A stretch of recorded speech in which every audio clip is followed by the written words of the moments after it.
Hey, hey. What's going on, everyone? Keep hitting your elbow. I keep hitting my elbow because I'm right against the wall. Hey guys, welcome to Books and Brew, and the start of our marathon of streams this weekend. No comment. We have plenty of content coming in for the next 2 days. One, we have our, if you didn't know, we have our ongoing campaign, Magic at Mostead, which we're hitting session 13. Lucky number. Lucky number 13 we're hitting. See ya. Hey, thank you so much, Theo, for 6 months. Jesus, man. Thank you so much for subbing. Thank you. What do you say? Hey, man. Hey, you were talking 5 seconds ago. Oh, he's not gonna do it. All right. Sorry, Theo, we tried to get him to do it. Oh. Oops. You're very, I don't know, You're very klutzy ditzy. for a cat. He's very ditzy today. Anyways, Today? That's a good point. That's a good point. So yeah, today is going to be sort of a really chill day. We're going to go over a couple of what's, sort of an overview of Mostead so far. We'll cover a little bit about Or one shot? our one shot and things that we have cooking up. And maybe some new shows. Something I threw to you early this morning. I forget where it is. One of the book is here somewhere. Oh, okay. Yeah, so a few things to talk about, which is going to be good. So we're unfortunately not going to be talking about any like specific magical items or feats and things like that. Those are going to come later on future Books and Brew. And by the way, speaking of Books and Brew, that's what I'm wearing today. We have our Books and Brew shirt. By the way, when I first put this on later this evening, it fits like a glove. It fits really good. It feels good too. Like, I'm not even joking. Well, zoom in. Not zoom in, but get to close to the camera. I'm gonna do so that. I can see. Look at that. Look at that. Here, that way. It looks really good. I know, it sounds very... Salah, he made that shirt. Well, it sounds very sell-out-ish by saying, it's good, it feels good, it looks good. It really does. No, the one I have is like really soft. Because you know how they have like the generic heavy-ass cotton shirt that they put all the prints on? It doesn't feel like that. But like that one and the outline one are two different materials. Like it's cotton mixed with something else. But no, regardless, the shirts are available in the Streamlabs store. You can check it out in the link, which should be in one of the panels, so go check it out if you wish. So first thing to cover is obviously, let's do the one-shots, since that's going to be the most exciting things to talk about. The main campaign's exciting. Oh yeah, no, absolutely. I mean, you guys are getting some pivotal points in the story. So yeah, I mean, I definitely want to talk about that. But since the one shot is getting close, we have a special guest joining us. I'm really excited for it. I don't know how I'm gonna play my character. I still haven't figured that shit out. So this Sunday we are playing at 2 p.m. Pacific Standard Time. Dinner, Dryads, and Dice, which is a little playoff. Dinner, diners, and dives? Drive-ins and dives. You know, dinner, dryads, and drives. It's a little play. We used to watch cable and the Food Network was there. We would see Guy Fieri. You watch Djibouti dubs make fun of Guy Fieri. That's where the majority of that inspiration came from. That's what that is. Mm-hmm. And so I got really excited for it. So it still amazes me how red that man is. Like, he's just a hot dog. He's got a hot dog red skin. I'm like... That's an actual joke from Djibouti. He looks like a little hot dog. I'm just like, how are you this red, dude? I mean, I also, said that about the Cheeto in Command. Thank God. He's no longer in Command. No, I'm not getting into politics. It's okay. Let's skip on. Let's move on. But people shouldn't be like food killers. That's all I'm gonna say. You shouldn't be like green, orange, and a tomato. Like that's you got some issues going on. Anyways, but actually, Guy Fieri's actually a really cool person. Yeah, he doesn't seem like an really cool ass, guy. but I'm just saying, like, he looked. I was like, By the way, Guy Fieri, if you ever go into our catalog, I'm not saying bad things. I just don't know if like you're overly tan or like you're just really sensitive to heat when you're in the kitchen. You just turn red. I don't know. It's all that bang. That's what it did to me. You turned orange? Yeah, I turned red. When I drank bang that one time. Oh, that was like the Yeah, it creatine. killed me. That was intense. Back to the one shot. So the one shot is very much based around the world of culinary. All of our players are chefs in their own right that have their own speciality. They have their own personalities. They have their own conflicts. Yeah, but we weren't always chefs. Like, we came to be Yeah. chefs So- because we own a restaurant. Exactly. So our chefs in their past life were adventurers, wandering minstrels. They were, just sort of brought into this culinary world due to experimenting and tasting and just sort of overall just pushing the envelope when it came to flavors of what's available around you. Are you trapped in a cavern? Well, you got to eat the bugs, and maybe there's some way to cook it that tastes pretty good. And so that was sort of the basis of the idea of the one shot. And so that's what we find our cooks, our chefs, is that they've been invited to a new plane, the Feywild, for which, if you don't know, when it comes to D&D, Is nuts. exactly. There's the material plane, which is where everything happens in a D&D world, and then above it is the Feywild. The Feywild is like a mirrored version of our own, except, like she mentioned, it's crazy. This cat just kicked me. There are, plants that if you were to take it, they scream at you. The sky itself is not blue, it's actually pink with a hint of green. The water is blue, but when you look at it, it has like a pearlescent. Everything is very magical, mystical, and It's like Adventure Time, but like, the bad parts of Adventure Time where everything's like warped and like there's some scary ass shit. Mix that in, throw It's that like in, the like scary- amp that up a little bit. scary version of the Candy Kingdom. And then that's the same. Yeah, it's like drugs. It definitely is. There are endless fields that are actually endless. Like if you were to go into the field, Doesn't time work differently? time works differently in the Feywild. 15 minutes in there could be 15 years Yeah. to the material plane. It gets pretty insane. Yam yams. Yeah. I like your username. So I yelled it like a little kid.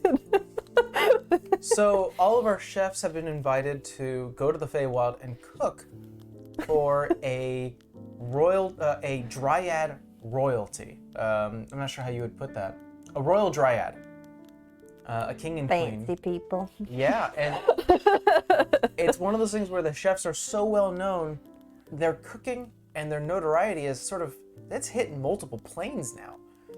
And their cooking is well renowned. So we now join our chefs going to the Feywild, and we'll see what happens there. New flavors to taste and Literally. to experiment with.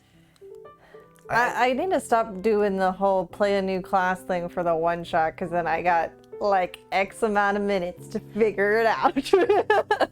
Like, Oh, that's right. You're playing. Do you want to talk about it or what you're playing as? if they ask me, I will give some detail, but if I don't get asked, then no, surprise. No, but I mean, I've done that even for the New Egg one shots. Like, it was always like, I was never anything I had played before. Like, I learned, like, went over it with you and read, like, up on it, but, like, there's no way, like, it doesn't translate the same, like, when you're in combat. You're like, okay, I know these abilities. Crap, what do I do? It's funny that you mentioned that, because when you played the one shot with New Egg, you played Edith, which It was was, two different things. I was a paladin and I was a cleric. to my point, Yeah. it was, you played Edith, who was a grave cleric. Cleric. You played that. And in this campaign, you're playing Vera, who's a Unity cleric. So it almost seems like Edith, while you did have to sort of learn on the cusp, you kind of took that knowledge and sort of translated it to someone you're now playing almost full-time, we'll say. Yeah, but like, again, I only had her Edith for a couple hours. Sure. And I kind of already knew a little bit about the grave cleric class because we watched Critical Role. That's what That's true. Caduceus is. So I kind of understood how it could be used, but like It's still different when you're playing it. Like, I think I don't have a good euphemism, but like, you know, someone tells you what driving a car feels like, and like you test run it a little bit, and it's like, okay, I got the, you know, got the idea of it a little, but then like until you fucking try go off-roading with that shit, then you're like, okay, this is not what I expected. Yeah. So I'm excited that you're playing something new. I'm excited for the rest of our players. We're going to be joined by Tom, who is from Astral, who is the founder of Astral Tabletop, which is actually the virtual tabletop platform that we use in all of our D&D campaigns. The maps, basically. If you're like confused with what the hell Mike's talking about, the maps. I've been using it since I started DMing, and I love their product. Hashtag not sponsored, but hashtag but willing. can be. No, I know you showed it to me. I mean, like I said, like no joke. Like I know people are like, oh, well, because you have Astral, you probably like Astral better. And I was just like, no, well, even before we started the stream, I had played on Roll20 and I had played on Astral, but I think Astral's a lot more visually appealing. Like I feel like Roll20, no, I'm not knocking anybody, but like this is just my opinion. Roll20 is a lot more pixelated, and it seems a lot more like the program's older or something to me, like the way it looks. And I don't know, maybe it's meant to look that way, but maybe like there's less effects, and I think it's just like, okay, well, I have to have a visual for you guys, so there you go. But I think the way you can also look at it is maybe the use of Astral, the people we've been exposed to, probably don't maybe use it as well as it should be. That could also be a possibility. We don't know. Maybe Astral's a really great product, but I feel like it has Astral Roll20. Sorry, Roll20. I feel like maybe for those individuals who don't use Roll20 as well, maybe there's a lot more features we don't know about. It could be a great platform, but I still like I'm just Astral. saying, like, visual, if I was gonna go, if they showed me a picture, it was like, do you like that map or that map? I'm like, okay, that map, because that map's kind of eh. But yeah, I'm really excited for this Sunday. It's gonna be a ton of fun. Playing with new players is always a fun experience to see how well, you know, people interact with each other, and the fact that everyone has their own mentality and their own goals is something that every DM has to sort of expect. You know, there's always going to be that one person who's going to want to do their own thing. Unfortunately, it happens. I mean, we've gotten lucky most of the time that, like, if that does happen, it doesn't happen for very long, and then we kind of, like, blend together. Like, I don't know. I say like a lot, sorry. It's been a long day. No, but, like, when we played with, like, people I didn't talk to directly all the time, like, I was... in my head, there's always the, I don't know how well this is going to play out because I don't really know them. So, I mean, some of these people, obviously, we play with and are friends with. Well, so, 99% of them we have. Yeah, it's just Tom that's a little weird. Sorry, Tom. So, like, I'm excited to play with you. I always think that. And then I'm like, when it comes together, we kind of it just comes together. So, I'm always kind of pleasantly surprised when it happens. A few other announcements when it comes to one-shots. So yeah, we're excited for this one. We'll see how it goes. I think it's going to be a fun romp, so I hope you guys are able to join us. I feel like it's going to make all of us hungry by accident. Yes, that was sort of the point. The idea came to me in a hunger dream. I'm actually working on another one-shot. Yeah, I'm kind of balancing a few things. I'm actually working on a few of them. Yeah, I did that to myself. Technically, we did this to each other because you had pitched an idea to me, and then I was like, what if we manipulate it like this? And you were like, that's a cool idea. And then I was like, I did this to myself. And I'm happy, I'm actually really happy to tell you guys this, is that I am always thinking of a new game, one shot, and sort of twists and turns for campaigns. So that way you guys always have something new and interesting to look at. In his sleep, and like, I don't know. I feel like nobody, I want to use our TikTok for that, because there's some moments where we're just doing stuff and you're just like, turn to me and you're like, guess what? And I'm just like, half awake or going to sleep. RPG cursed RPG shoes. I would like to propose a new item. So I thought of that idea, and actually, Nick, our DM for our Wednesday campaigns that we're involved with, he actually made for a one-shot that we played with him, with Tony, Dennis, and Bill, he made an RGB sword that when it turned to blue, it did cold damage, it turned to green, it did acid, and then when it turned to red, it did fire. And so that was cool. It was an RGB sword. I like the idea of cursed items. Yeah. You. So the funny thing about cursed items is that I actually never really used them. What the hell is a big piece of lint? I actually never really used them in my first campaign. I like how the cat has abandoned our sofa for my new gaming chair. Your cougar. My cougar gaming chair. He's just like, fuck you, this is more comfortable. Because you're sitting on books. That's not very comfortable. So, yeah, I've never really used cursed items. I didn't know how to use them right. And so, when you did get your ring, I was like, well, it's got to have some positives and some negatives. And you know, thinking about it now, she should have fucking gathered, like, because, I mean, we'll get into the magic of Mostead in a bit, but I mean, like, she should have gathered based off of one of the responses she got. We'll go with that. But, you know, whatever. Yeah, we'll get to that. More one-shots. I'm always working on one-shots. The next one that we have cooking right now is called The Showroom. And The Showroom... Hi, Evelina. Evelina. The showroom none of us are in. They're all new people. The Showroom stars none of our regulars. None of the guest people you've ever seen. They are brand new players to me and to you. All of these individuals are, in lack of better words, great, amazing, just splendid artists.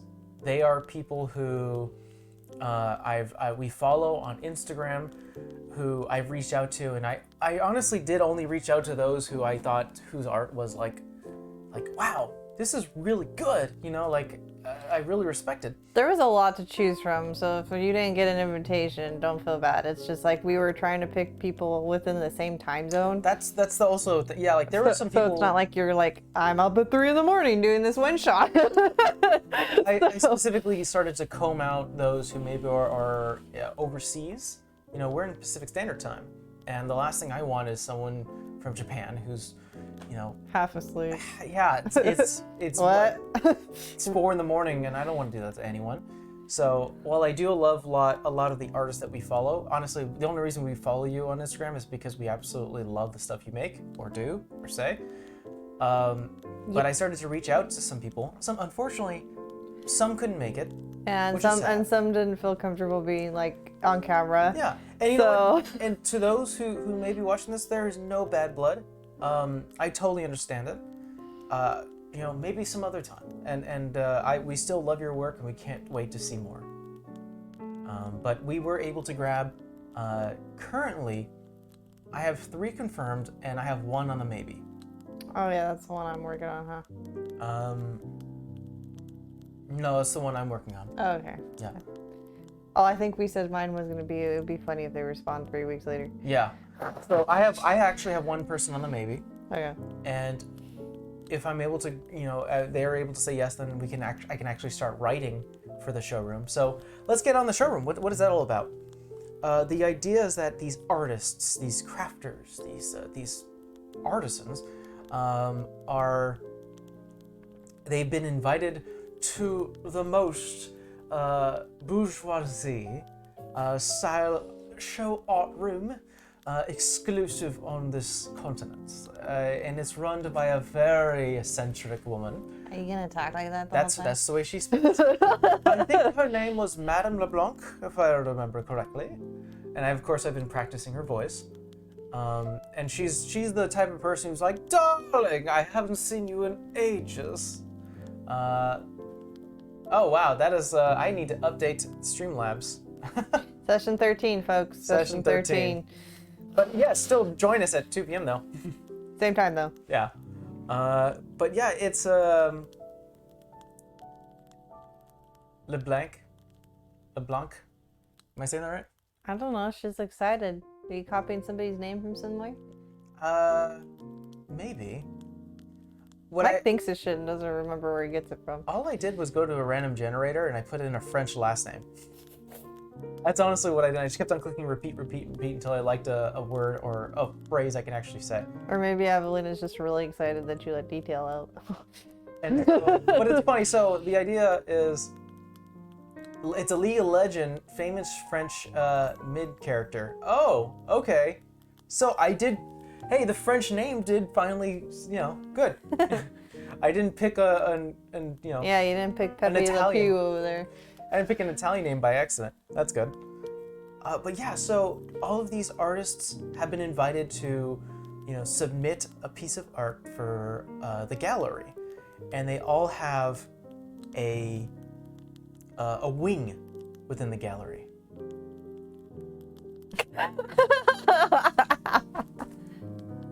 Oh man. I can't even see the name. I know the cobalt blue thing. It's not late.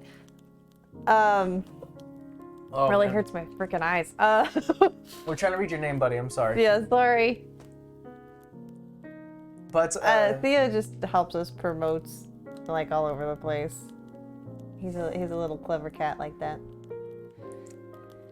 So yeah, we have these artists who are submitting their pieces, and they have different wings within the gallery. Obviously, there are smaller artists who have like their pieces of art that are surrounding each wing, but the main centerpiece in each wing is whatever this artist they've done. And the gallery is about to open in a few hours. What could go wrong? And that's the premise of the idea. I don't want, obviously, now this is a thing where I don't want to spoil too much. Yeah. I've gotten sort of the bullet point. I got the rough idea of what the story will entail. But I did invite our artists, our real life artists who are playing those characters, to submit one of their actual creations. So we have a dice maker, and I've asked her, pick your favorite dice that you have made. I'm interested to see which one she picks because I own 3 sets of hers. Yeah, like, go into your own inventory and pick a die or a dice set that you absolutely love. This is your magnum opus, and that is going to be included in the game. That is what your character submits to the gallery, and I've said this to all of our players. And so I'm excited to see what they choose, and I'm kind of excited to see how that changes or molds within the story. It's gonna do things. So it's exciting. So that's in the works right now. The last one shot that I currently have in the works. Oh yeah, watch it be made from real bones. Hey, no Roll complaints. the bones. No complaints. The last one shot that I'm currently working on, or at least I have a rough idea. I've had a rough idea for, I would want to say about 3 months now. Is I labeled it "Return to Nomad." And Oh, not the one I was thinking of. Return to Nomad. Oh yeah, there is that too. Yeah. We could touch on that. But so Return to Nomad. Nomad is a group of islands, an archipelago, that I made for Campaign 1. That we only played at home. Yeah. I mean, obviously we were playing this at home, but we played through to level, what, 15? 12. Level 12. So it was our home campaign, and we all got very attached to our characters and the NPCs and everybody in there. But yeah, so that's actually bringing, I guess, a little bit of it to light now years later. So we're doing, we're bringing back characters from Campaign 0 who you've never met, and we're gonna reintroduce them because their story ended. You know, they had a happily ever after type of scenario. Kind of. And we're gonna join these characters who've gone through such a really harsh experience. They had to fight, chimeras and hags and a dragon, and they had to fight an alhoon. Yeah. And they had to fight all these things, to put a stop to sort of an invasion type of scenario, or at least an incursion. And now we're going to join these characters 5 years later. You know, we're going to see how much they've grown, what they've done in the 5 years. You know, so you're going to experience some characters who maybe, even though you've just met them, they're going to act and react and talk like they've already had a history, because they have. So it's going to be really exciting, and there's been a loose end in that story from Campaign 0 that we never really closed. My loose end. And this is the time to tie it. Or my other half's loose end. Amber's character got together with an NPC who made a pact with a genie. And now we're going to see where that leads, because the genie gave him a single task and he's about to fulfill it in this 5 years. So that's one shot number 3 that I'm working on. One shot number 4, which is a sort of a collaboration between me and you, has been sort of an escape, like a jailbreak. Escape from the underworld. Yeah, a jailbreak one shot where we have inmates or prisoners who are stuck in a very Greek pantheon, Hades, and they have to find their way out. Well, Hades is a god, but I mean the underworld is the realm. He's... Well, the underworld's called Hades. Oh, I don't call it that. I just call it the underworld. Oh. I feel like you don't know if you're talking about the god or the place. That's how. No, I think that one's gonna be fun. We also have the goblin one. I forgot about that. Oh my god. We have a lot of shit working. Oh, I have another one. Yeah, that one is actually does have a title. That one's called Minor Architects. So yeah, you guys will have content when we stop, screaming in the background. So Minor Architects is all of our players are goblins. I really like that one, but it also very much reminds me of Despicable Me. So like it cracks me up. I mean, we're not going to be, no offense, as dumb as the Minions, hopefully, but we'll see. So I'm having it where all the player characters are goblins, or I was thinking like goblins or kobolds. You know, they're tiny creatures. They're not that that powerful, and they work for a lich. And the lich just barely got away from almost dying. You know, a group of adventurers came by, stormed his lair, and the lich nearly died. You know, so he's just like, he killed them all, but he walked away with 1 HP, and he's not feeling too good, and he's like, fuck. Please no kobolds, I hate them so much. You know what? You know the reason why I almost died is because of my lair sucks. It didn't lower them enough. It didn't place a challenge. Like they came in, just fucking walked in the front door, kicked it open, and almost killed me. I need to rest. Here's some magical items for you to reshape my lair, and he gives it to the goblins and kobolds. And so our players... I think we should do goblins. I'm not a fan of kobolds either. I'm going to leave it open. You can choose what you wish. You know, he's going to have a horde of... Or you could, be something. And the idea is that you can... Yeah, cat. That our players can then start reshaping the lair. And so... No, we're not going to be cats. And so the majority of the campaign is going to be them doing some random rolls, some skill challenges. Maybe they have to... sort of wrangle up a gelatinous cube, and be creative to find a way to put it into a room. And then they're gonna build this cavern, and then I'm gonna bring in some heroes. And they're gonna be the one, triggering the traps and fighting them from afar, or throwing some spells if there's some sort of spellcaster, we don't know. We did like a reenactment of what this would be like, and it, like what it would be like if we were playing, like how we were gonna act, and it was cracking me up because I was a sassy goblin. So I like that one. Made me laugh so much, and the only problem with that one is that it requires some D&D players who are very much experienced, who I know are experienced. I can't bring in someone who may barely know the game. So that's gonna take some time for me to like explain the rules because it's not gonna be traditional D&D. It's gonna be a little twist on it, but we'll see.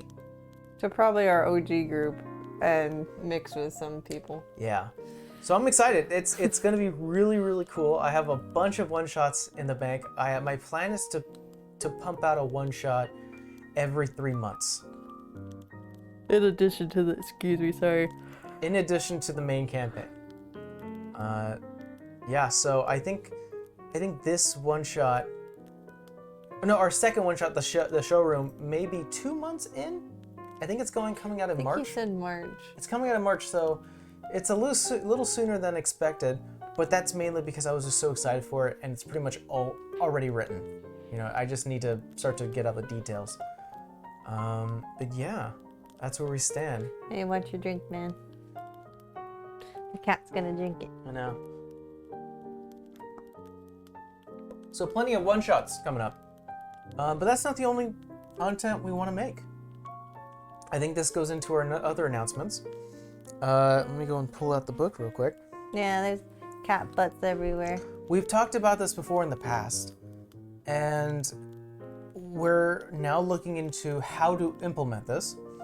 But we want to get into maybe some cooking, you know, for you guys. So of course, thanks to Amber who gave me this for my birthday. I remember Christmas. Sorry, Christmas. I was like, birthday. No, it's Christmas. I have the Heroes Feast cookbook. Something that I honestly, it makes me hungry every time I look inside of this. We want to start making some of these things, which would be really cool. Of course, that means we need to clean. Yeah. We have a habit of letting things pile, which is unfortunate, but we'll clean it up, get it ready, presentable for you guys, and then Hey. And then Bad we can actually start cooking, you know, and show you guys what we can do. We're actually not that bad at cooks. Me and I'm you not together. bad. You know what I mean? I didn't say we were bad. Yeah, you were like, we're not that bad. I was like, Yeah, we're not that bad. We're not bad. Yeah. I had to teach you. That was an experience. Oh yeah, we can serve it to Temple and Steve. Oh yeah, they could be our judges. Oh, that'd Yeah, be we could fun. film it. We'd film it. You may have to deal with cat butts in your face. Like I can make miner's pie, which is a dwarven dish, because they're miners, get it? Or smoked sausage with kraut and dwarvish mustard. That actually sounds really good. Oh my god.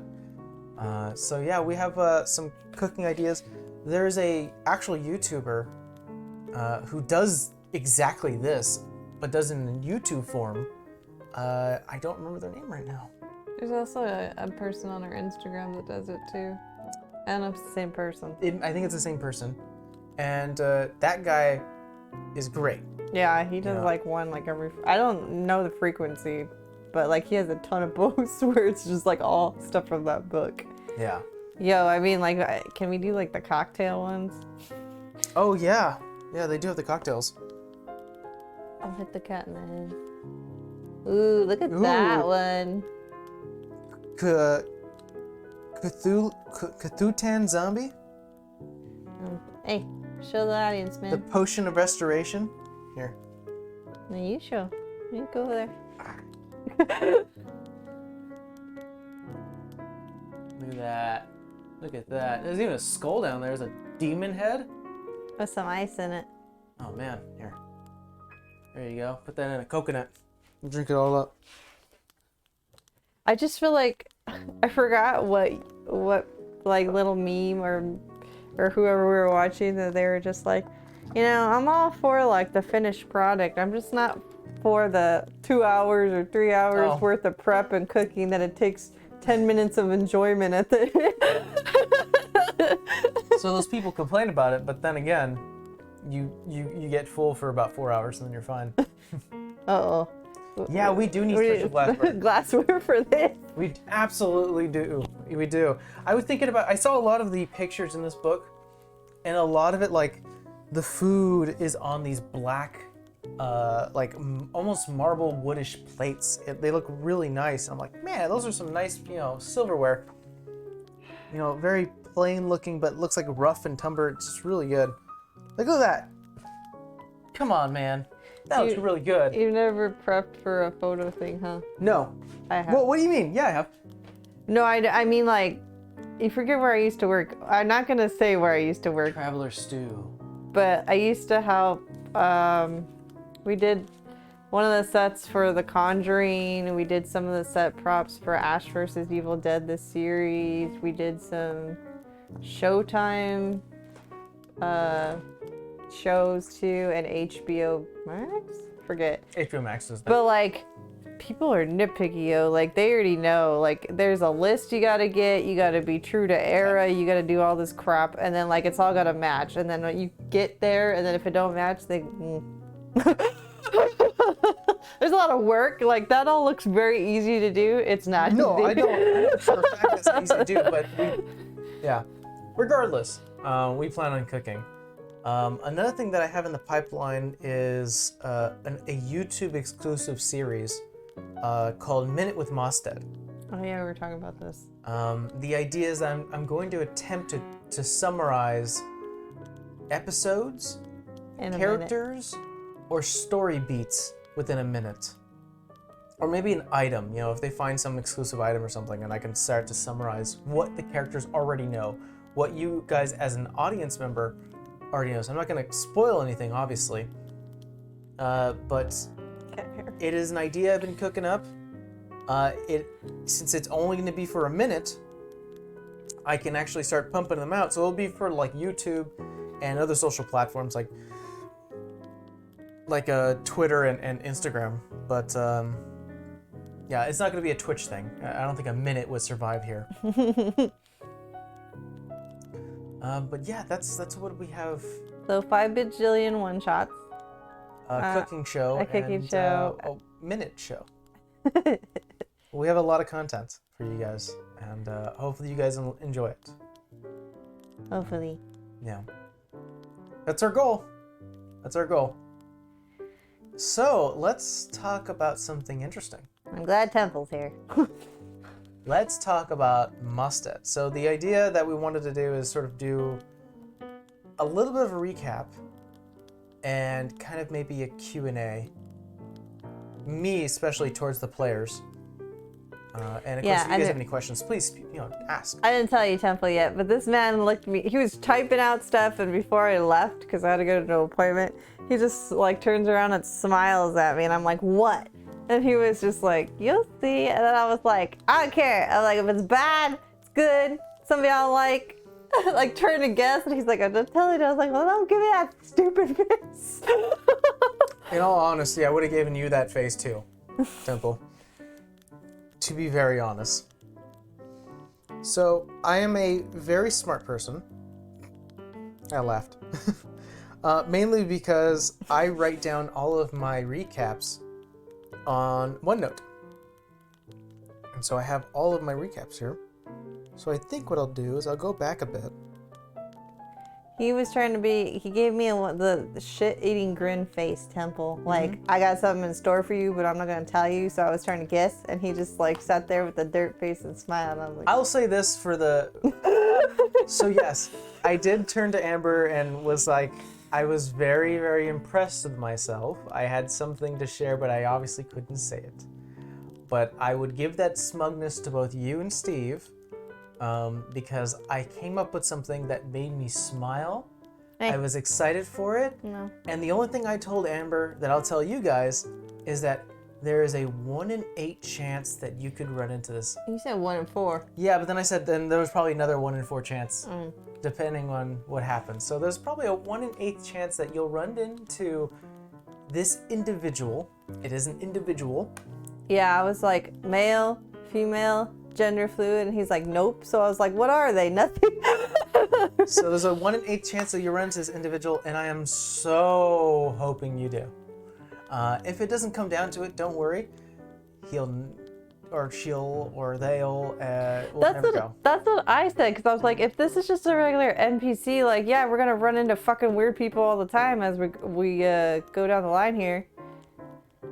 But he was like, I was like, I won't punch him in their face. And he was like, you wouldn't punch them in their face. And I was like, so I like them? And he was like, no. And I was like, so I don't like them? And he was like, no. And I was like, well, I'm not gonna punch somebody in the face that I like, and if I don't like them, why wouldn't I punch them in the face?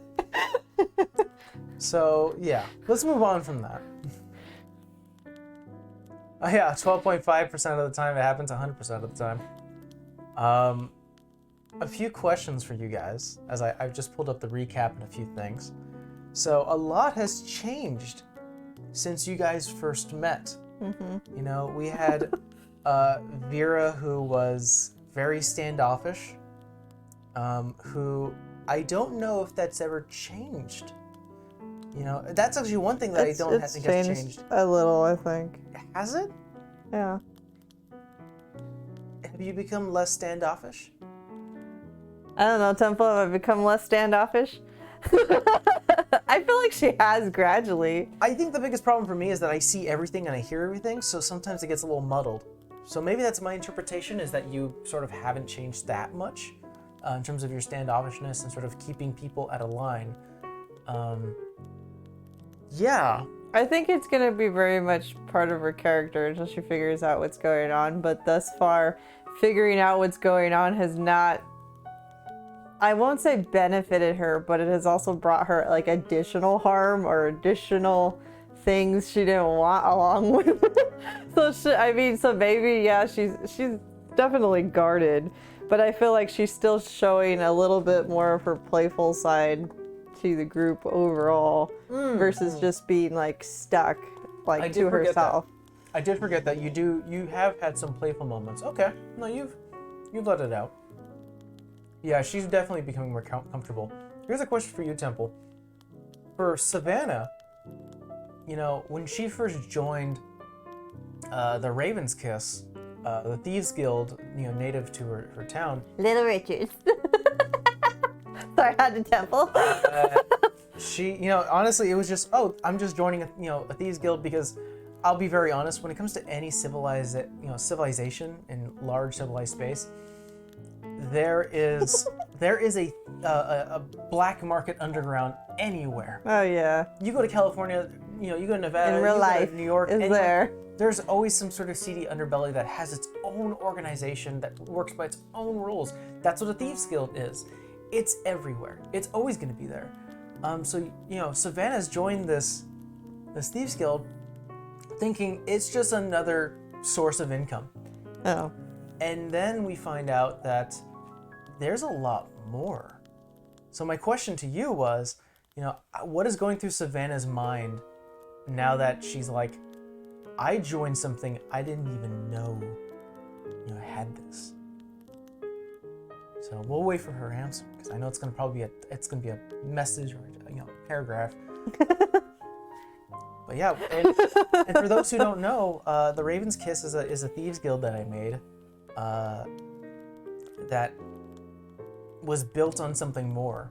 It was built on a figurehead named Richard Thogmore, who was a thief, a scoundrel, a humanitarian.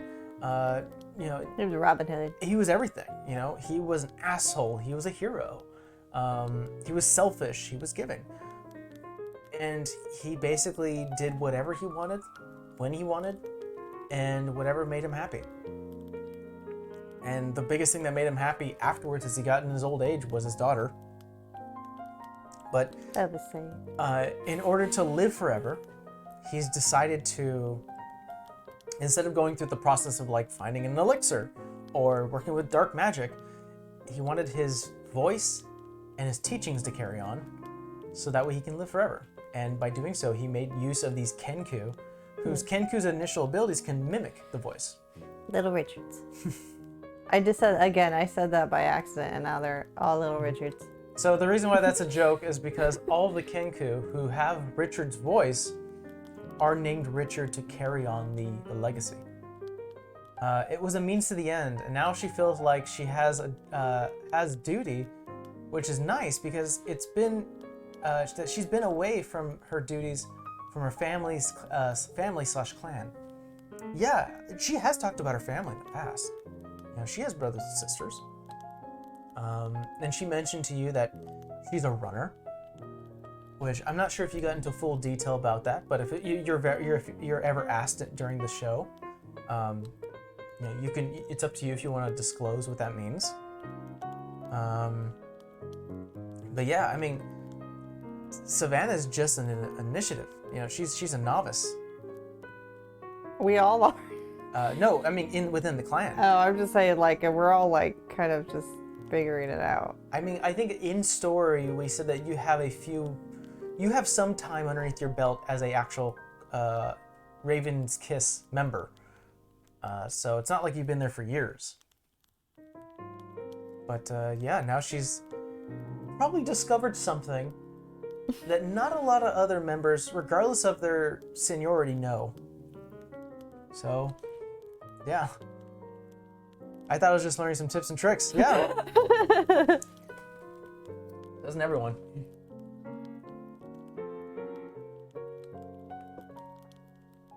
And then when it comes to Rolly I find is a very interesting character to work with.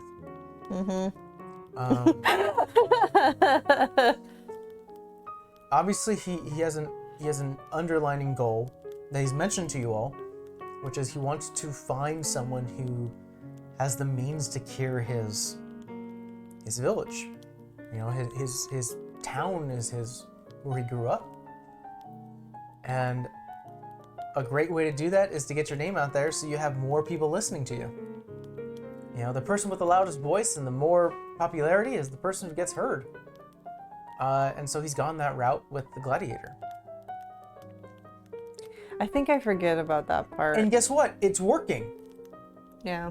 It's absolutely, I mean, you can't fault the guy because it's goddamn working. He ran into someone who then brought him to another person who was like, I found one more person who can help you. You know, he's absolutely, and it's funny how I thought about it because I was like, this guy's absolutely right.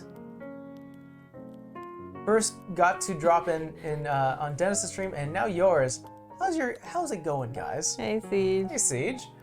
It's going great. We're talking about a bunch of things that we have cooking up right now. We have our one shot this Sunday.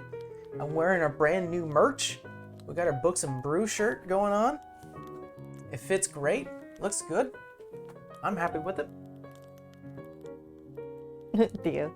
That's what I'm doing. I'm cold. We actually have a full weekend full of content for you guys. We have today's stream, what we're doing now. Our session 13 is tomorrow, and our one-shot Sunday. You guys have 12 more hours of content with us. Wait, 8 more hours. 8 more hours of content with us. I feel like Temple's thinking the same thing I'm thinking. Oy. Oh, you think you have it rough. I've got to DM both games. Okay? But yeah, it's gonna be fun. Hey, cool. I mean, the campaign is 2 p.m. Pacific Standard Time to 6 p.m. Both sessions are 2 to 6, so Exactly. So should get a little sleep time in there. we plan on doing so. Yeah, we're gonna. I assume we're gonna be asleep till like 11. I feel like it's not too bad. It's just like I don't know. I never feel like it's that tiring until like I'm done, and then I'm like, okay, now I'm tired. I will put a warning though. Is tomorrow we may end the session. Oh, we're ending at 5:30. Yeah, we're gonna try to end it at 5:30, maybe a little before, mainly because we do have, Sunday's game, and some of us want to have some free time over the weekend to do adulting. It's a part of life, you know. I don't want to do adulting. I don't know what you're talking about. It needs to be done. It needs to be done. So yeah, so fair warning, maybe a little closing the game a little early. Not by much, Avelina. No, because I had posted our weekly schedule, so it's like by 5:30. Yeah, adulting. What is that? I don't know. Yeah. But yeah, it's gonna be fun. I am absolutely like my mind is going a mile a minute. I'm always thinking like did I forget anything? Did I not create something? The great thing about Astral is if I did forget something, I have some templates I can use, which is nice. Did you get a better camera? No, we've been using the same Brio for a while now, but we have a new position for the lighting, which is making the picture a little more clear. Because before it was switched. And I switched them around. I move this room around a lot. It doesn't look like it, but it does. Mm-hmm. The parts you don't see get moved around a lot. I do need to clean the studio just a bit. Now, it doesn't look bad from your point of view, guys, but from our point of view, it just needs a little cleaning. Cat's playing hop. I think ironically enough, the studio is probably much the cleanest room in the house. My room's pretty clean. It is. Hey, your ass don't dust, mine does. Yeah, exactly. Your point of view is the one that counts. Yeah, I think the biggest change that I made to the room was... These lights that you can't see. Yeah, there's this strip of light that goes all the way to the ceiling and beyond. There is actually light behind the couch, but of course, since it is hard to see because we have so many bright lights coming at us, it's not that visible. I'm trying to think if there's another place I should put it. No, I like it. It's just, it's not too visible for this show. Yeah. That's all. It is visible during Mostead. the regular streams. And then I have some circle lights that sort of make it so I don't have to blast the background. The ring lights. The ring lights. Sorry. There's like pulp in here. It's killing me. That's the one you like. Mm-hmm. I know, went down the wrong tube. You get to see this corner. That's it. I would be lying if not looking at Steve's background made me a little jealous. Like you could see a very bright glow, and then he's very well lit, and then everything else is a little dimmer with a shade of light or a color. And then our past streams, since we use these two box lights, it just blows everything else out, and you just see, of course, the hint of pink or the hint of blue. This is now purple now. So that's why I kind of try to use the ring lights to sort of light my face, but don't blow out everything else. But these lights are perfect for what we're doing now. No. But yeah. I don't know. What was your other questions? Since you have me, right. You have Temple and me here. That's right. I do have you guys here. So hey, big announcement to everyone here who doesn't know. My players do. Everyone's leveled up. Oh yeah, we're level 5 now. Everyone is level 5. I have to get a new desk, so that background is going to shade. Everyone's level 5 now. I think I'm the only one that actually leveled myself. Don't know. I know that. You told me, I was like, am I doing it now or later? And you're like, do it now. Oh no, you level up now. If you haven't done so, Temple, tell Steve too. You guys are level 5. The moment you guys touched Thogmore's diary, that was the milestone. Is it? That was the milestone. From my understanding, when it comes to barbarians, they now can attack twice. Mm-hmm. So, I know that's one thing that he's been. I could feel it. That Steve's been wanting to attack twice. Yeah, no, like last session, I feel like he thought he could, and it was like, nope. Mm-hmm. But now he can do so. I know that you now have access to 3rd level spells, which is going to be really cool. Yeah, I already wrote you something. And you can do Destroy Undead. Yeah, that too. Which now you can have an alternate use for your Channel Divinity. Which I think also you may get 2 Channel Divinities now? I think so. Or is that level 6? I have to look. It's been a while. Rogues. Oh, you get some uncanny dodge. Look at that. Yeah, not to spoil everything, but yeah, some exciting new moves. Now she's gonna be a little more difficult to hit, which is gonna be great. Or at least the damage won't be as bad. So yeah, our players are getting up there now. I have been sort of building out these beats for the story, and I've already decided, and I've told this, the players in the very beginning, they're starting at level 1, and you guys are going right to level 20 through this entire experience. However long it may take 2 years. I mean, what are we in? We're session 13, and these guys are level 5, and now the milestone to get to other levels. It's gonna be further apart. Excuse me. Yeah, exactly. It's gonna be further and further and further and further apart to reach. Like any other RPG. Hitting those first few levels is easy. Now we start getting to interesting things. You guys are done fighting goblins. Maybe. Goblins. You fought goblins once. Oh. You fought goblins with Harvey. Oh yeah. Mm-hmm. Oh. And the first enemy you ever fought was a warg. A what? A warg. W-O-R-G. I'm an orienta. A warg. I don't know. It's out there in the player's handbook, but I know. I already wrote Mike a message for my first. Oh, I took message. Sorry, y'all. I'll give you a spoiler. Duh. Of course, I'm gonna take message. But yeah, I already wrote. I learned a few things about my players. My players, they do plan ahead. Yeah, I wrote that for a while. I wrote something and I was like, eventually when I get to use it, I will have these words thought out. And then I was like, fuck, it's gonna be 25 words. So I had to edit what I had initially made for Mike 3 times. And do you then only have 1 spell slot? You have 2. You can do message twice? Fuck me. I'm working on the other one because now she can talk to people that she couldn't have talked to before. So it's like, yay, and bad at the same time, but we'll see. So, for those who don't know, the spell sending is what we're doing. Yeah, sending. I keep saying message. Yeah, the spell sending allows you to send a 25-word message to anyone that you know or who you are familiar with. So, in Vera's case, she could send a message to her dad, to her brother. She can send a message to Lily if she wishes.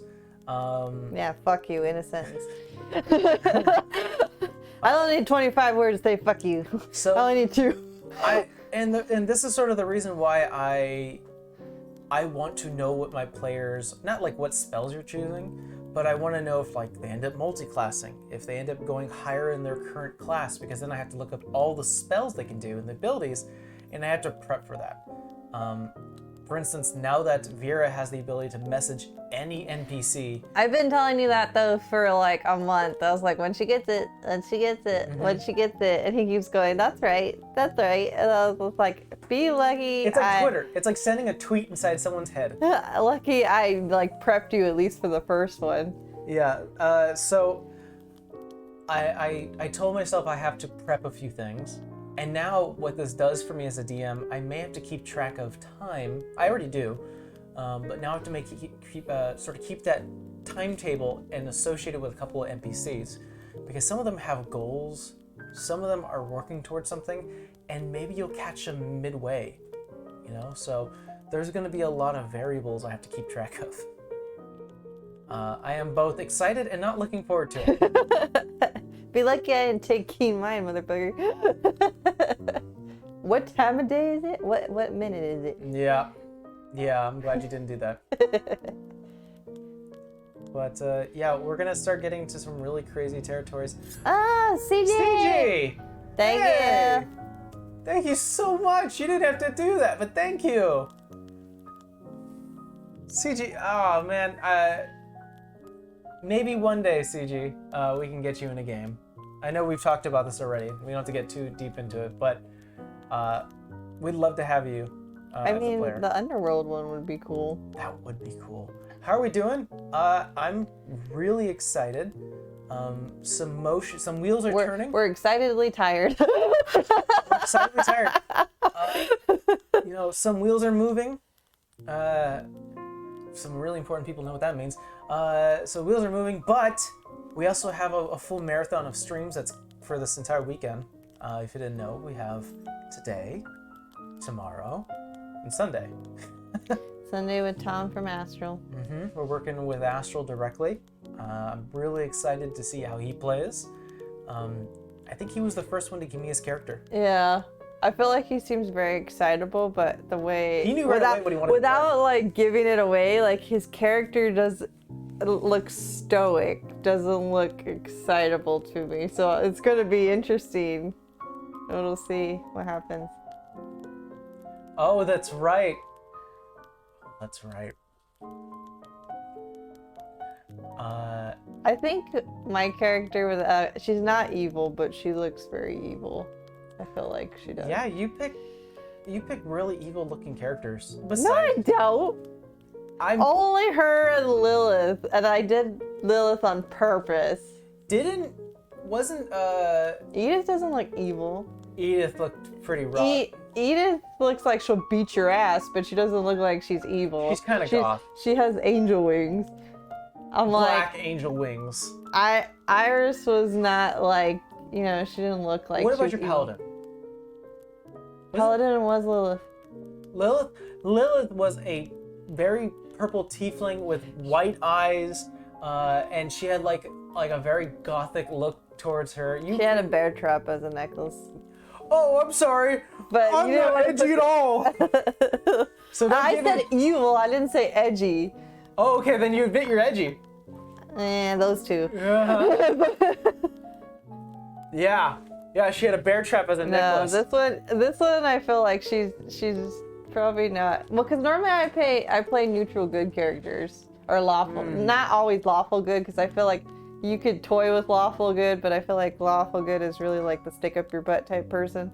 So I don't like playing those characters. I don't think I will ever play an evil character in D&D. Like as a hero. I feel like if your nature isn't that way, or if you don't have that little tweak in your personality, it's harder to bring that out. There's no reason for you to go adventuring and saving the world if you're a lawful or chaotic or neutral evil character. You know, there's no reason for you to do so. You see the anarchy and you see the world burning and you go, good. Or you add to it. And I don't want to play that type of character. I want someone who wants to actually help someone. The evil as in the DM. Yeah. Although, I mean, sometimes one of our campaigns, the DM literally had to tell a player, I'm pretty sure you're like neutral evil at this point. And they're all like, no, I'm not. And then they were trying to do stuff to fix their character a little bit. I'm like, yo, your ass is evil, dude. You're not, I don't know what neutral you are, but it's not happening. And to Siege point, you can take a lawful good character to an extreme. And that's when it starts to become like a lot like the Punisher?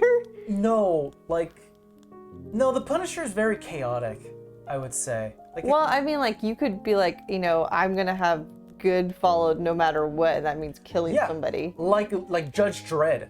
Yeah. Judge Dredd is, you broke the law, I can be your executor right now, because you broke the law. That is a very lawful good person to the extreme, where it kind of rides the line between lawful good and lawful evil. It kind of just depends on the motivation. It still translates to stick up their butt for me. I don't like that type of person. I'm not that type of person. Like, I'm very much you leave me alone, I leave you alone type person. So do you remember when I made I don't work that way. Do you remember when I made Gordon? Here, let me reintroduce you guys to Gordon. I don't remember Gordon. There's a lot of them, man. Yeah. Oh yeah. So we said this dude was the Chad. This is my Chad character. He is lawful good. He is a cleric of order, and the whole idea is that he worked in a brewery or a winery or something like that. I forgot the backstory offhand, but everything has an order. You know, you put in the you put in the barley, then you put in the hops, and then you stir it around. Everything has to follow a system, and he takes that. You know, with Stride is that things have to work in order. You don't break that order, or you're not gonna have good beer, brah. And that was his thing, is that he wasn't that big of a stick in the mud, but he would see someone like stealing and he'd be like, hey man, don't do that, all right? Listen, if you go through with stealing, that's gonna be like what? Like 6 months in jail? You're gonna spend 6 months in jail without drinking? That sucks. Don't do that. And No. that'll be his way to enforce the law. To the point of the lawful good, I'm not saying that you shouldn't play or that type of character can't be played. That's not what I'm saying. I'm just saying, like, for Mike and I, we can't play those characters. Like, if we were to make a character for a campaign, I couldn't do that type. I'm not saying you can't or shouldn't. If you can, all power to you. I just can't do it personally. If I ever get invited to play that, it would be a challenge. I'd be up for it. But that'd be a challenge. I watched a thing on prison wine the other day. On toilet prison wine. Yeah. Yikes. I've seen some shit, I literally. think it would be very difficult for me to play a lawful character because a lot of the fun things to do are against the law. I've watched people... In D&D. I'm just gonna say this. I'm gonna leave it real vague. I watched somebody play a lawful good character while playing with that character, and I'm in the background trying not to smirk the whole fucking time because I can't believe this is coming out of this person. So I'm just like, I'm gonna have to ask you because I don't remember. So I'm just like, I'll ask later. So my dumb ass over there just smiling in the corner, but you know, like, it's weird. It's really weird, especially if you know that person and you know, like, they're not like that. But like, it's not that they're doing a bad job, but like, it's very interesting to watch them, and you're just like, okay. Here's a good question. Temple, since you're here, was Gwendolyn? Yeah, I thought you were. I thought you were lawful good. Was she lawful good or lawful neutral? Hey, Steve. Hey, Steve. You and your damn fucking blue username, right? That's actually a good question. I think Gwendolyn was lawful something, huh? Yeah, but maybe I'm wrong. Gwen wasn't an asshat. No. Gwen was personable, at least. My hair's ringing. We were talking about you. The way I've built the campaign so far for Magic and Mostead... Everybody scatter, Steve. is that... Great, I have more pulp in my throat. What's wrong with the blue? It's actually hard for us to read. No, like, I love the color, CG. I just can't see it. It, like, burns my retinas. Lawful good, but lead neutral. Yeah, I knew it. I knew someone was lawful in the campaign I ran. Yeah, I was gonna say, wasn't Gwen? But then I was like, but Gwen was also not a major fucking asshole. Like, I think the way you played a Temple is pretty good because, like, you allowed for flexibility within the campaign, but you were just very true to your purpose. So it wasn't like, oh, you know... I think also what may have sort of skirted that line was we can easily say that, well... If it could be justified, she would allow it. No, we could definitely say that while Gwen was lawful good in her own village, welcome to Mostead, where rules are different. No. You know? She's still following her own rules. No, what I was going to say is when I build Mostead, the campaign, and I had all our characters and what their backgrounds were and what their motivations were, I tried to pull multiple aspects from their lives and from their experiences and from their wants and desires. And I've built like these little story beats that, depending on what they gave me, could last a good chunk of the campaign, or they can last a short while, something easy to fix, or it's something that needs a lot of attention. And so I will say this without spoiling anything, is that all of our players have got some of them have more so than others, but all of them have at least moved a few steps forward towards one of their goals. There are multiple goals, but they've moved only a few steps forward. So there's plenty more story to come by, and I'm really excited to share. What'd you ask me this morning that I said, oh, this should be for the stream? You wrote it down. Oh no, not that. And for this stream. Yeah, Not tomorrow's stream. Oh. You asked me a question like how I see things or something. And I gave you the scenario of like. You know, I do have a question for you. Okay. When it comes to Vera, is there a place that you consider your, like, where you worship? Because generally you have to have like a shrine or some sort of form or a place that you kind of call your home worship place. I don't think she has one right now. I would say it was probably when she was out in the forest, like just having the armor and the symbol out there and just leaving like the stuff. But now she wears the armor. Now she's on the move. Well, the reason why I asked, and what I'm sort of leading to, is that you started to follow Paylor before you met Uthiel. So I feel like it's probably in her room. Okay, that's right. That's what I thought. But like it wouldn't be at that house because like that's. Oh, she does. She carries a symbol, and I'm sure she has like different incense and like candles. Sort of. She has the sun symbol on her all the time. But there's a reason why I ask, and it's again I'm planning way in the future, but I just wanted to understand where, because it makes sense. You know, you were a starting cleric before you met Uthiel. When we did session 0, even though nobody could fucking hear the audio, rest in peace, session 0. But like when we had talked about, you're like, what's in your room?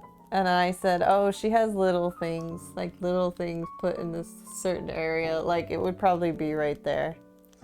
By the way, I have a very easy tell. Is whenever a player tells... Hey, Fatal. Hey, Fatal!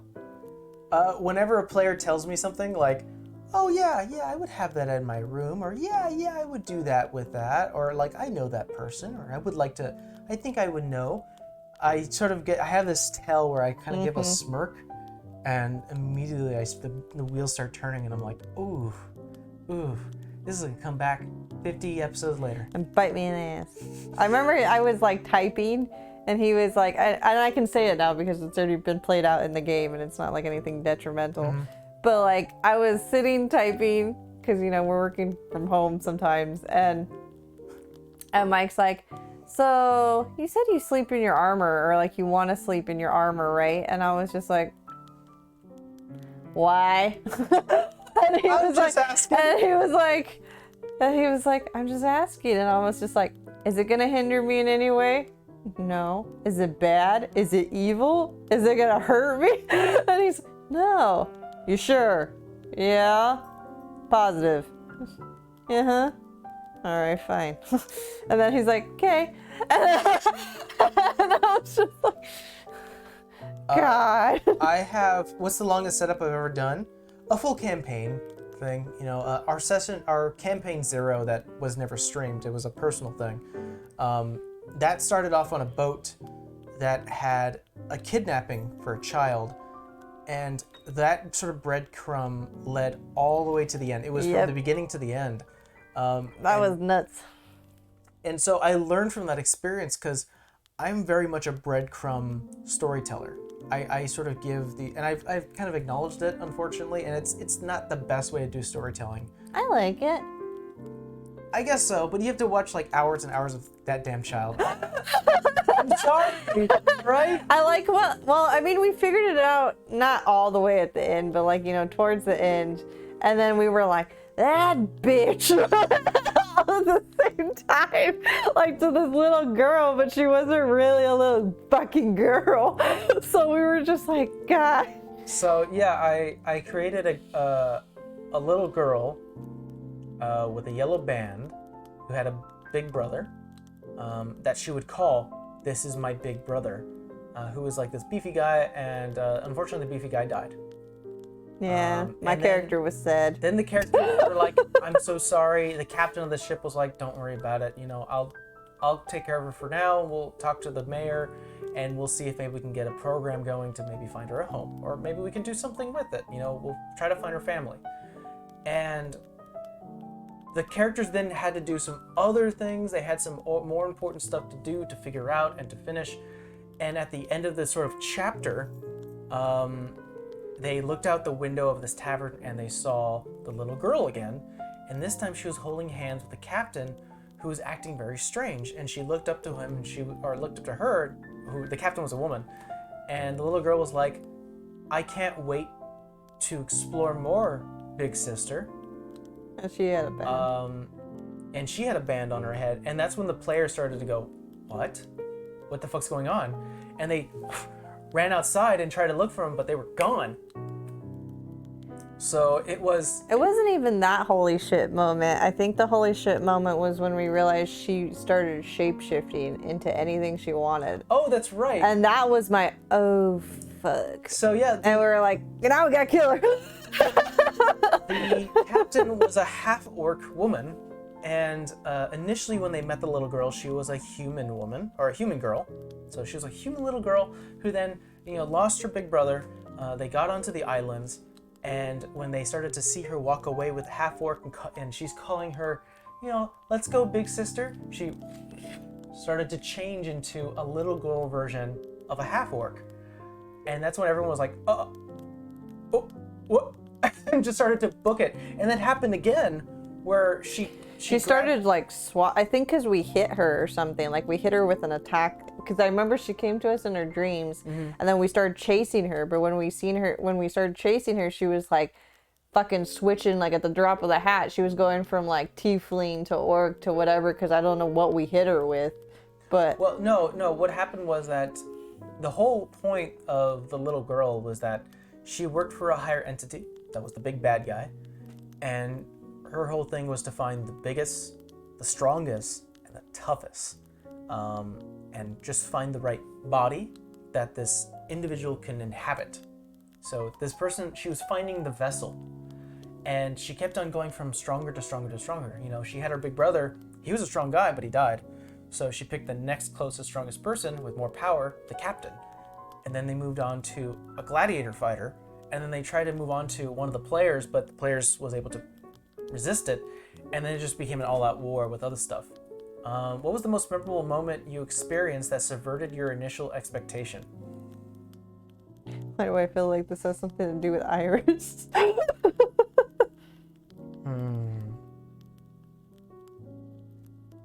Yeah.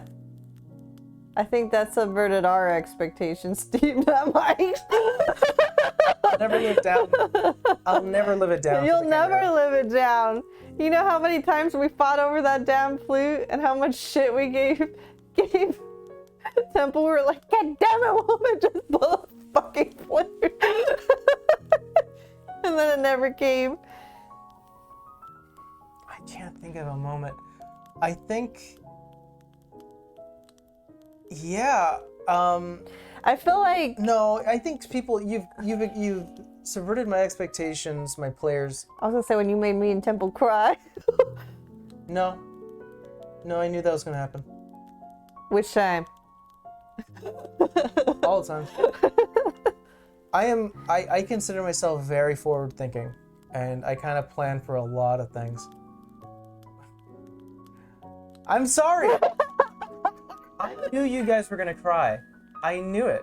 And the reason why I knew that... By the way, Steve, you're next, because his MO is to make you fucking cry. I know what first subverted my expectations was that in Campaign 0, there was a little character named Janky, and when he had to say goodbye... he was brought home with the party, and he had to stay home in his hometown, and he had to say goodbye. It subverted by, because I thought everyone was gonna be like, Janky, we missed you. You were a good guy, because he was actually a good guy.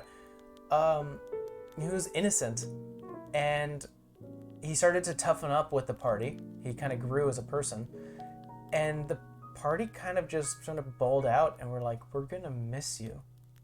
And I was like, whoa.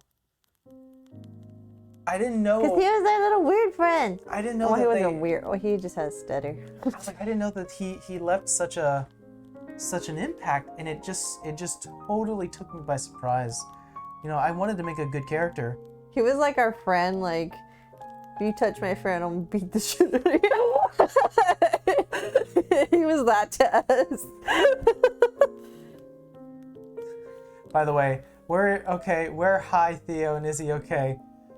I don't know, Linz. He's somewhere around here. But He was in a cat blanket.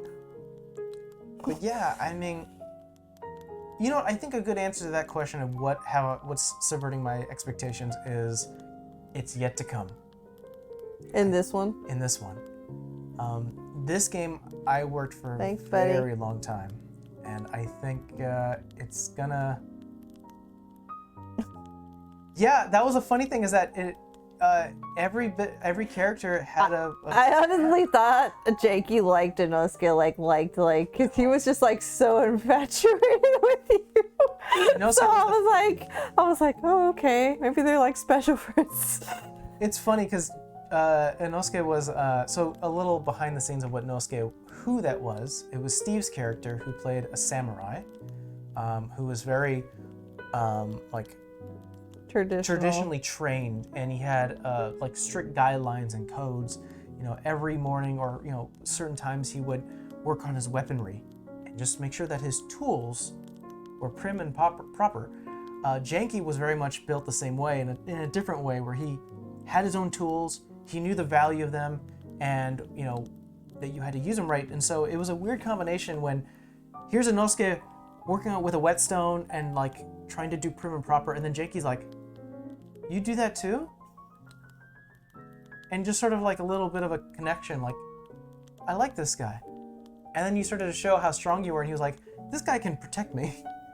This guy's a good guy. There was a lot of Nani going around in that campaign. There was. But who knows, maybe in the 5 years, when we can, the return to Nomad, we'll see what Inosuke has learned in those 5. No. I still say Iris was my least sad fucking character. Yeah. Like she had it's not that she didn't have a fucking mission, she had like a purpose, but she was like the most lighthearted one like that I've had to create, that her backstory wasn't so fucking tragic, but she just did have a purpose. But like, I was telling Mike that the other day, I was like, man, out of all of them, I mean, like the campaign we play with Nick, Steve, Kara, that you frequently references instead of Vera, because the us. Mm-hmm. Like, I didn't actually create her tragic. Like, I know her purpose is sad, but or her backstory is sad, but like, I didn't actually make her like with that intent. Lilith, I did a little bit. Edith, I did. Vera, I did. So like only 2 out of the 3, like with having that intention. So, God damn, Iris, why are you gonna go with the demon? Oh no, I liked that. Oh. We're gonna talk about that now? Yeah, a Triton and a Tiefling. Yeah. No, let's not talk about it. We'll save that for the one shot. Yeah, let's not talk about a campaign that that our players our audience unfortunately does not know. There's always one rotating in and out of the room, CG. So I'm really excited. Your cousin is making a. Aww. I don't know. That one's kind of grumpy. He doesn't look like it, but he's very moody. Is your dog keeping you company, CG? That's really cute. The dumb one around here. I mean, he's fat and cute, but he's the dumb one. He'd probably go good with the dog. Don't say that now. Oh. No, so your cousin is making us some art based off of Gina Lee, the fucking Valley girl. Based off of Gina Lee. The Air Genasi. And for those who don't know who Gina Lee is, she was introduced in episode 2 or 3 in Magic at Mostead. I don't remember. It was very early on. 1 or 2. No, it must have been 2 or 3. Because the first episode, you guys ended still in Cilia. So it was 2 or 3. And Gina Lee was a very, very, happy, very airheadish Valley Girl Air Genasi. She's the one who gave the party the chatterbox. which is now used for, you know. Which did happen in that campaign when we were drunk. When we had that ethereal fucking drink. Oh no. And Iris didn't really drink. She was just like, let me have another. I need to see it to the ethereal plate. She didn't calculate that she was going to get a massive hangover. Yeah. But no, to your cousin's Betty. thing, she's making some really amazing chibi art of Gina Lee. We hope to have it soon, and you know, it may take some time, but regardless, it's looking good. We've seen a couple of the flats and sort of the rough draft, and it looks absolutely.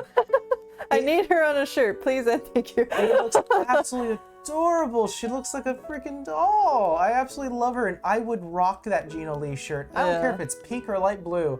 I'd rock that Gina Lee shirt, and it's gonna have. We've seen the proof, so that's why we say it's like really cute. It's got. I know she's still got work she wants to do, and then her computer's kind of iffy, so like we may have some time before it's actually like fully done. But it's a little chibi. It's really cute. Air Genasi girl. What are you doing? With a little not short skirt, but like with a little skirt with little happy clouds on it. And I want to make her into a pin. And she's looking at a box and she's going, "Oh my god, I love it!" And it's just the most cutest thing, and I can't wait to show it. I would love to get it on a pin as well. Light blue. I was thinking, what if? Well, maybe not gray. I don't know. Depends on what color you do the clouds. White. Oh. Her artwork is amazing. I'd pay her for my artwork if I was in the bar. Yeah, I think I got the cousin discount. I probably did. I told her that I wanted to pay her more because we're gonna be putting it on a shirt, and so I will be paying what she requested, and I'm just excited to share it with you guys. All the shout outs to her. I just don't think she does commissions, unfortunately. She has her own job. She does, but it's like a case-by-case basis. Like, only because she still does commissions. She does, like, she goes and fucking buys a ton of art supplies all the time. She does? Yeah. I don't know that. But she does it on the side, and they generally take her a while, so that's why she's not like, you know, send me the commission. Here's hoping, Steve. I would love to find an artist who can draw your characters. Yeah. You know, it's unfortunate that a lot of the character profiles we have, you know, are definitely adopted and taken from you know, other pictures we've seen online because we're not artists and we need something to show. Getting there. So maybe sometime in the future we'll find you know, an artist who can do a creation of what these characters actually look like. Yeah, we have a rough draft of what we'd like them to look like, but maybe there's some changes. You know, a rounder face, a smaller nose. You know, maybe. I like mine. I know, but we had to find something I know. unique and original. But so I it's gonna change a little bit. That's the thing. No artist yet. Yeah, you're working to be an artist. Yeah. So we'll see how. That's why I told Temple, once I learn how to do that stupid program, there'd be no living with him after this. Make me a thing. No, not that thing. Make me a better thing. Please. Could already wake up 5 post-it notes on my face. Oh my god, I just forgot something. Thank god it's cold outside. Yeah, I was wondering. I'll be right back, guys. The only thing I'm good at is making people laugh. That counts, man. In this day and age. We lived through 2020. By the way, sorry for the flash. Showed my belly. I got that quarantine 15. I thought you meant the butt, but okay. Banned. No, I always used to sketch and then I stopped doing it, so. But I wanted to get into more of like the graphic design for gaming, so I'm trying to find a program that I actually will commit to do it. So I've actually reached out to a couple artists that recommended a couple programs to me. So one of them we may have them do our art. We'll see. I think we'd have to see what Steve and Temple think of their drawing style and their art style overall. Because I feel like everybody sees themselves differently. Like, I feel like I want more realistic, whereas I think, Steve, you may go more anime. Temple, I'm not too sure. I have presents. Thank you.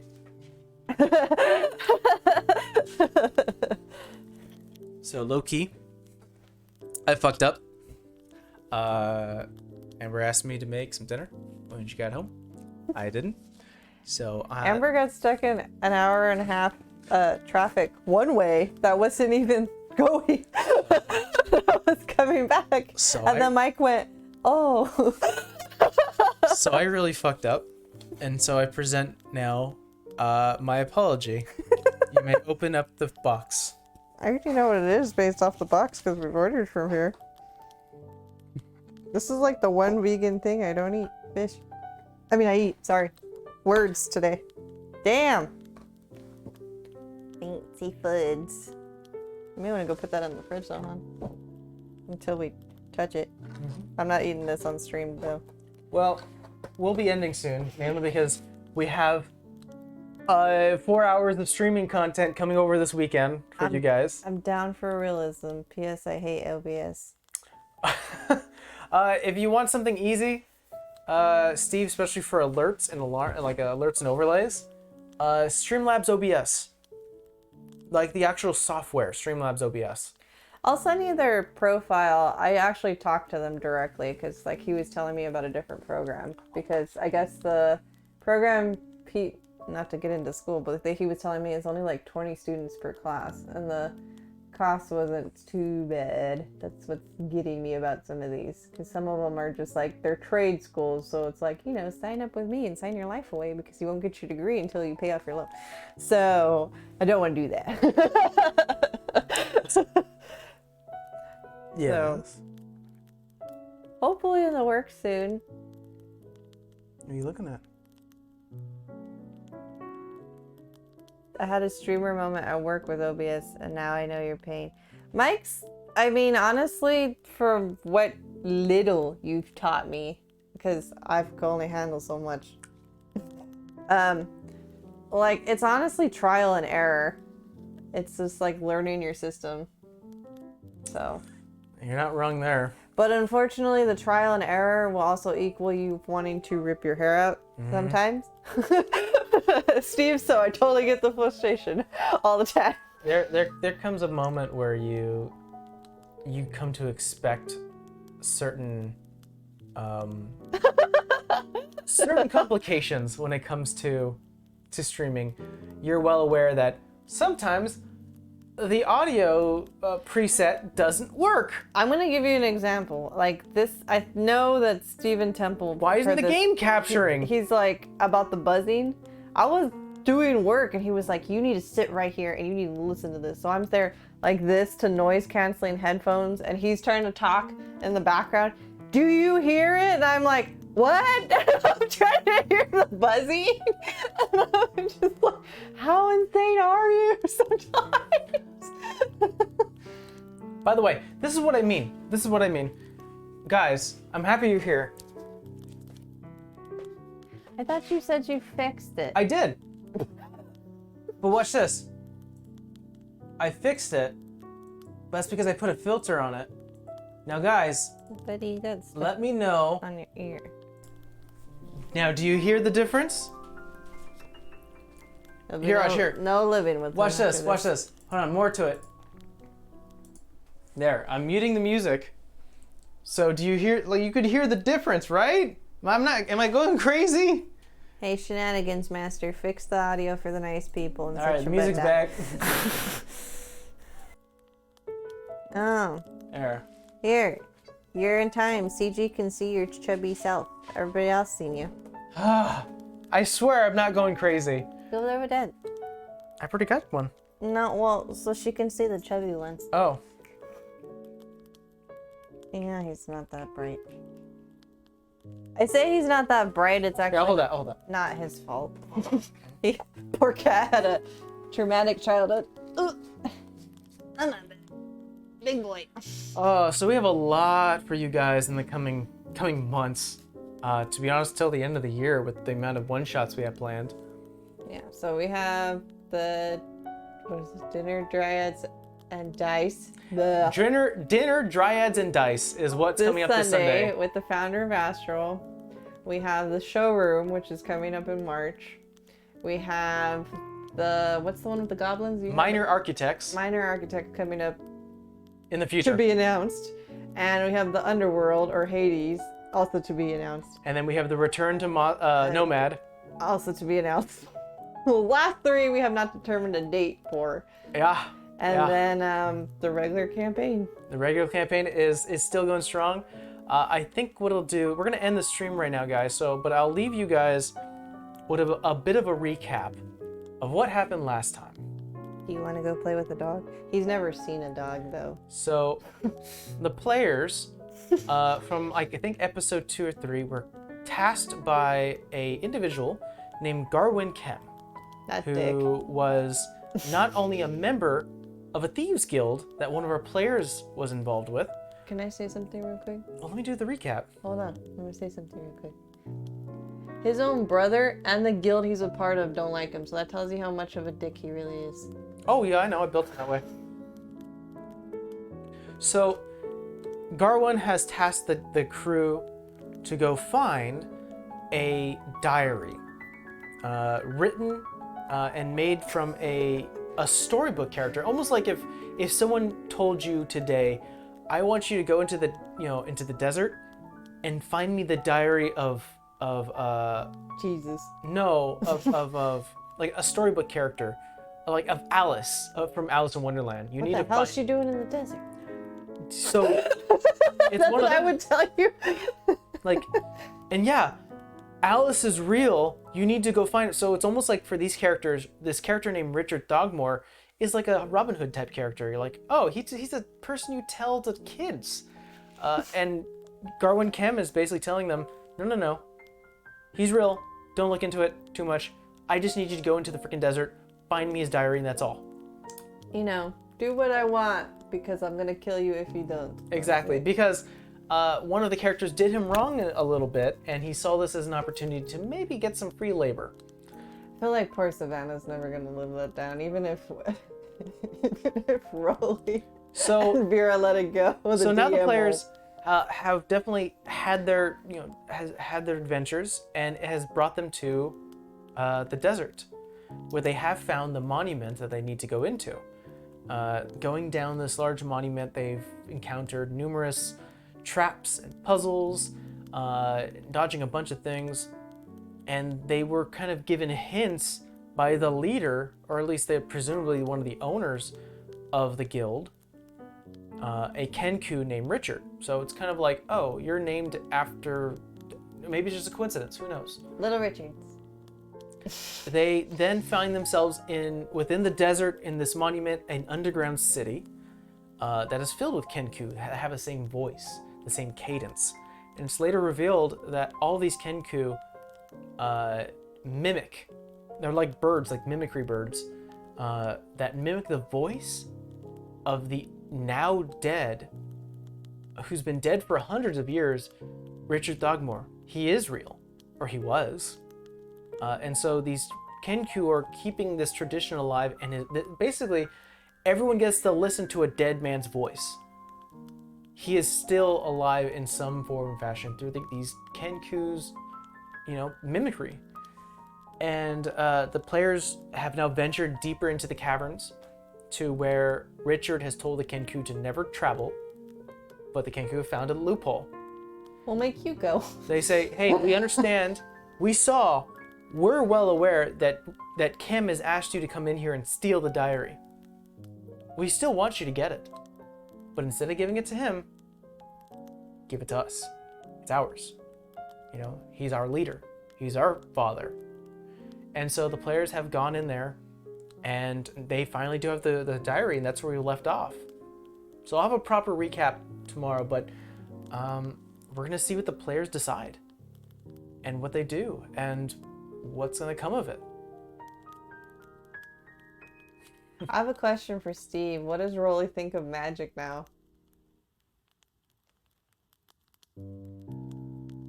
Yeah, some Bethesda type choices. It's gonna have a consequence, you know, and they don't know what the consequences are, but I mean they'll let their imagination go wild. It's D&D. There's always fucking consequences. Even if you help an old lady cross the street, she's probably a hag and gonna kill you. You did that. Remember that you did that? What? You helped a woman, and she turned out to be The she turned out to be the grandmother. evil. Oh no, not that one. I'm thinking of Nomad. No, I mean you helped an old woman who turned out to be a lovely old woman who liked fights. She liked going to them and watching them and seeing her grandson fight in there. Below average, but curious. Consequences with that. So guys, I think that's where we're gonna leave off as a little bit of a recap, and I'm excited for tomorrow. The players are gonna hit a pivotal moment where I had to write fiercely because there's some diverging paths they can choose, and I have to prepare for all of them. So I still need to write. So yeah. I mean, Campaign 0 should have taught you something, because you're like, you guys won't do that, and I'm like, it's us. The thing you think we're not gonna do is probably the thing we're gonna do times 10. Yeah. So just, you know, just saying. All right, guys. So I'm excited for this weekend of content, and we'll see you guys tomorrow. Thank you for your subscription, CG. Thank you so much. And thank you Theo for for 6 months. And then thank you the Blue Muzzy for following, which followed us yesterday. We weren't live, but thank you regardless. Yes. Thank you for all the love in any way, shape, or form. We will see you all tomorrow, hopefully. Yeah. And Sunday as well. Sunday. All right, later, guys. Bye.